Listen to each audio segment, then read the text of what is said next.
한국형 미사일 방어체계의 한 축을 담당할 천궁 AI 미사일 1호기가 군에 배치됐다.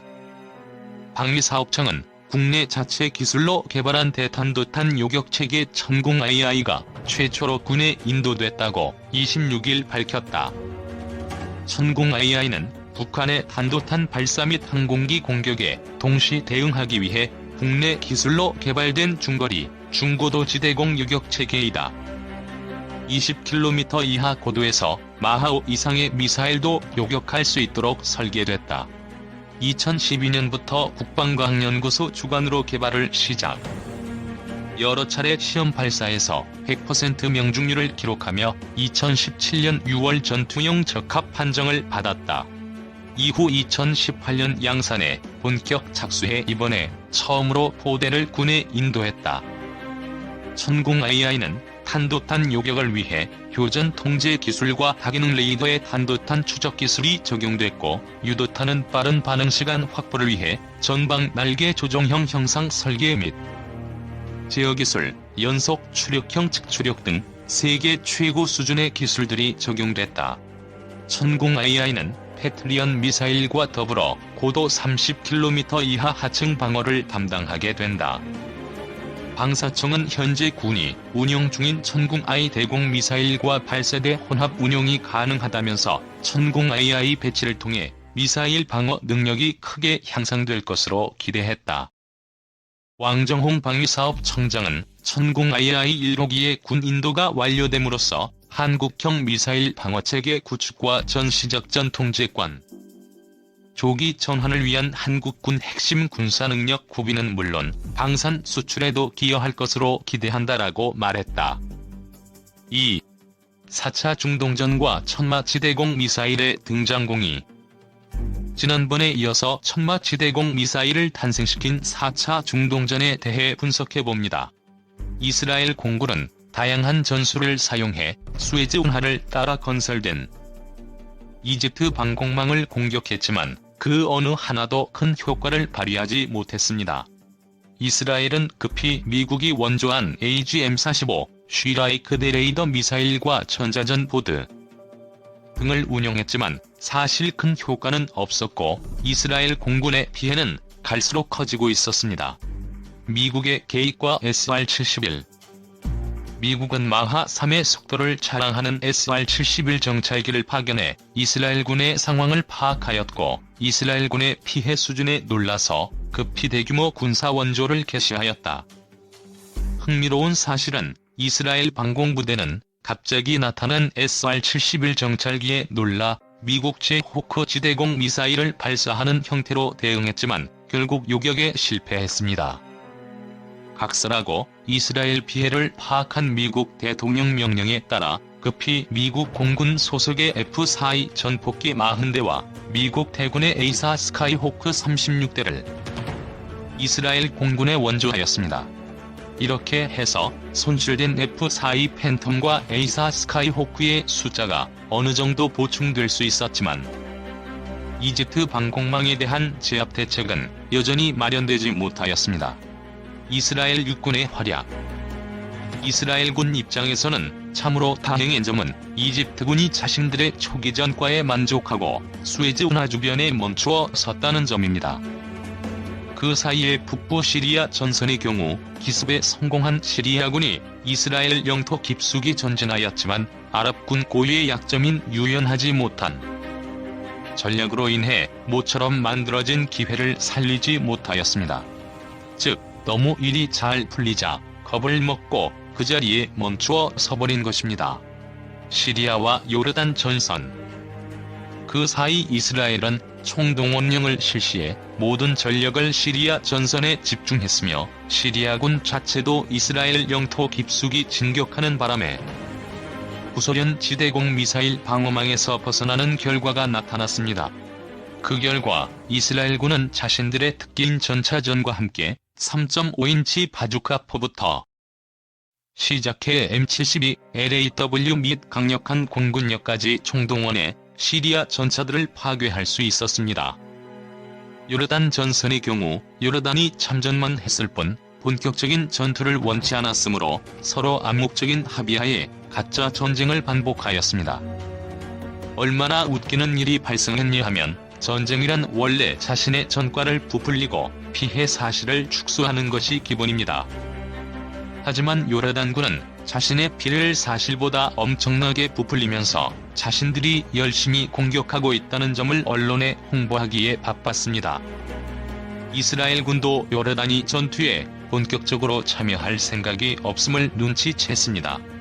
곧바로 이스라엘 언론은 요르단 전선에서 엄청난 혈투가 벌어지고 있으며 막강한 요르단군의 활약으로 인해 자신들도 피해가 만만치 않다는 소식을 남발하면서 요르단을 적극 응원하였습니다. 이렇게 각각 전선의 방향성이 결정되자 이스라엘군은 모든 전력을 집중해 시리아군을 집중적으로 타격하기로 결정하였습니다. 특히나 이스라엘 공군이 미국의 원조로 점차로 회복되기 시작함에 따라 이스라엘군은 비교적 용이하게 시리아군을 괴멸시킨 이후 모든 전투 부대를 이집트 시나이 전선으로 보낼 수 있었습니다. 이집트군과의 혈전. 이스라엘군의 반격으로 인하여 시리아의 수도인 다마스커스가 함락될 위기에 처하자 시리아는 이집트의 적극적인 군사행동을 요구하게 됩니다. 그 결과 수에즈 운하 부근에서 정지해 있던 이집트군은 공격을 개시할 수밖에 없었고, 이렇게 해서 구스련이 구축한 강력한 방공망을 벗어나자 곧바로 성난 벌떼들이 날아왔습니다. 이집트군은 넓은 사막에서 펼쳐진 전차전에선 아직은 이스라엘군의 상대가 아니었고, 무엇보다 지대공 방어망에서 벗어나자마자 이스라엘 공군의 맹폭이 날아왔습니다. 결국 이집트군은 막대한 피해를 입고 다시금 지대공 미사일 방어망 후방으로 후퇴할 수밖에 없었고, 곧바로 이스라엘군을 상대로 장기전에 대비하게 된다. 북한 공군의 참전? 이스라엘군 입장에서는 이집트군이 최고의 방어선인 수에즈 운하를 도하한 상태에서 장기전을 대비함에 따라 큰 위협을 느낄 수밖에 없었습니다. 이스라엘의 취약한 경제력과 인구를 고려하면 이집트가 장시간 버티기만 해도 이스라엘 경제에 치명적인 피해를 안길 수 있었던 것입니다. 결국 이스라엘이 선택할 수 있었던 방법은 수단 방법을 가리지 않고 최대한 빨리 이집트군을 수에즈 운하 너머로 쫓아내는 것이었습니다. 하지만 이집트의 방공망은 여전히 견고했으며 공격에 나선 이스라엘 전투기들은 지속적으로 추락하고 있었습니다. 덧붙여 과거와 달리 이집트 전투기들은 용감하게 공중전을 개시하였습니다. 이스라엘군은 이집트 방공망과 전투기 등에서 날아온 러시아어 목소리에는 크게 당황하지 않았지만 미그 17 전투기에서 나오고 있는 이상한 언어를 포착하였습니다. 처음에는 그 언어가 중국어인 줄 알고 중국어 전문가를 불렀지만 고개를 흔들었고, 결국 이 이상한 목소리를 확인해준 사람은 다름 아닌 한국군 무관이었습니다. 그들은 바로 북한 공군의 조종사들이었던 것입니다. 이스라엘 육군의 방공망 파괴 작전, 결국 이집트 방공망 파괴라는 난제를 맡은 것은 이스라엘 육군이었습니다. 시리아 전선이 정리되자 이집트 전선에 수많은 이스라엘군 여단과 대대들이 도착했지만 그럼에도 쉽사리 이집트를 공격할 수는 없었습니다.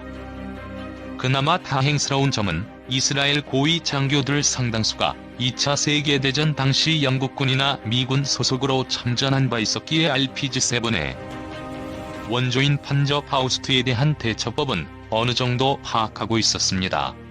그리고 이스라엘 군은 모두 모듈화되어 있어서 쉽사리 편제 개편이 가능했다는 점입니다. 이스라엘군의 반격 준비. 이스라엘군은 곧바로 기갑여단 편제를 대폭적으로 수정하였습니다. 이스라엘 육군은 당시 전장 택시라 호칭되던 M113 장갑차를 300여 대 정도 보유하고 있었으므로 기갑여단에 곧바로 합류시켰습니다. 동시에 M113 장갑차에 62mm FN 매그 경기관총을 추가하고 기계화 보병이 모두 상반신을 노출시킨 상태에서 사주 감시를 실시하도록 훈련하였습니다. 제3차 중동전쟁 당시 이스라엘 공군의 활약 덕분으로 이스라엘 포병대는 멸종위기 상태였지만 그래도 어느 정도 보유하고 있었으므로 이동이 가능한 M50 155mm 자주포를 주축으로 모든 포병이 이집트 전선으로 총집결하였습니다. 그래도 포병 전력이 부족했으므로 이스라엘군은 81mm부터 시작해 구소련제 120mm 박격포까지 자신이 가진 모든 화기를 끌고 나왔습니다. 드디어 결전의 시간이 다가왔습니다. 이집트 방공망 덕분에 이스라엘 공군이 지원해주지 못하는 상황이기에 이스라엘군은 자신이 보유한 자주포와 박격포를 총동원해 이집트 대전차 진지를 집중 타격하기 시작하였습니다.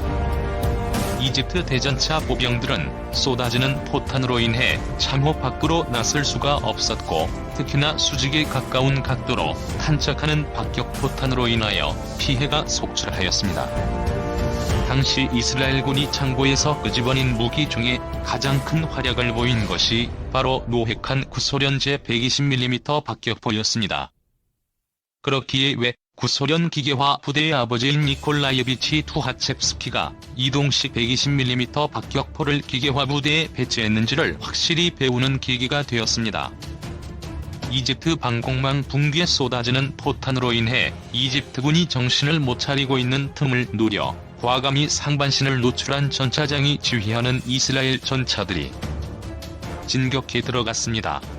그리고 전차 뒤에는 M113 장갑차에 탑승한 기계화 보병들이 역시 상반신을 노출한 상태로 사주 감시를 하면서 뒤따라왔습니다. 이집트 대전차 보병이 이스라엘 전차의 진동을 느끼고 참호 밖으로 모습을 드러내자 곧바로 이스라엘군이 경기관총 불을 뿜었고, 이집트군은 체계적으로 AT-3 세거 대전차 미사일을 발사하거나 제대로 유도할 수 없었습니다. 그 사이 이스라엘 전차들은 최대 속도로 달려가 큰 피해 없이 참호선 앞까지 도달할 수 있었습니다. 이집트군 참호에는 대전차 지뢰가 깔려 있으므로 이스라엘 전차들은 근거리에서 105mm HE를 발사해 참호를 공격함은 물론 곧바로 이스라엘 기계화 보병이 장갑차에서 쏟아져 나와 이집트 군 참호를 향해 쇄도해 들어가기 시작하였습니다. 이집트 군도 달라져 있었습니다.